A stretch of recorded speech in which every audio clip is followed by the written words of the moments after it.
বেইজিংয়ে বৈঠকে বসিয়ে ট্রাম্পকে লাল চোখ দেখালেন শি জিনপিং। তাইওয়ান ইস্যুতে যুক্তরাষ্ট্রকে নাক গলাতে সরাসরি নিষেধ করে দিলেন চীনা প্রেসিডেন্ট। তবে কি এমন কড়া কথোপকথনের পর এই দুই পরাশক্তি কোনো অনিবার্য সংঘাতের দিকে এগিয়ে যাচ্ছে?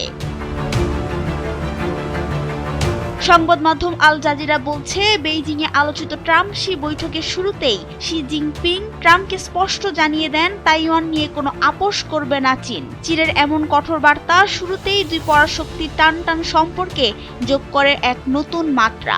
চীনে পৌঁছে ট্রাম্প অবশ্য জিনপিংকে মহান নেতা ও বন্ধু বলে সম্ভাষণ করেছিলেন, কিন্তু তাতেও সম্পর্কের বরফ গলাতে ব্যর্থ হলেন ট্রাম্প।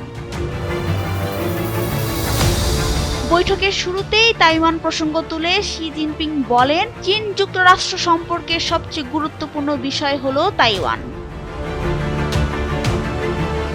অন্যদিকে তাইওয়ানের সঙ্গে ওয়াশিংটনের ক্রমবর্ধমান ঘনিষ্ঠতা বেইজিংয়ের অস্বস্তিকে চরমে নিয়ে গেছে, যার ফলে দুই দেশের সম্পর্ক এখন খাদের কিনারায়। চীনা রাষ্ট্রীয় গণমাধ্যমের দাবি অনুযায়ী 2 ঘন্টা 15 মিনিটের সেই রুদ্ধশ্বাস বৈঠকে শি জিনপিং অত্যন্ত কঠোর ভাষায় সতর্ক করেছেন যে তাইওয়ান ইস্যুতে মার্কিন হস্তক্ষেপ বজায় থাকলে দুই পরাশক্তির দ্বিপাক্ষিক সম্পর্ক এক ভয়াবহ ও অপূরণীয় ঝুঁকির মধ্যে পড়বে। এদিকে ইরান যুদ্ধে দীর্ঘদিনের ক্লেশে থাকা ট্রাম্পের জন্য এই চীন সফর কেবল কূটনৈতিক নয়, রাজনৈতিকভাবেও বেশ গুরুত্বপূর্ণ। বৈঠকের শুরুতে ট্রাম্প বলেন, অনেকে বলছেন এটি হয়তো ইতিহাসের সবচেয়ে বড় বৈঠক হতে যাচ্ছে। অবস্থা এমন দাঁড়িয়েছে যে এখন চীনের ট্রাম্পকে নয়, বরং ট্রাম্পেরই প্রয়োজন চীনকে। নাবিলা রহিম, সময়ের আলো।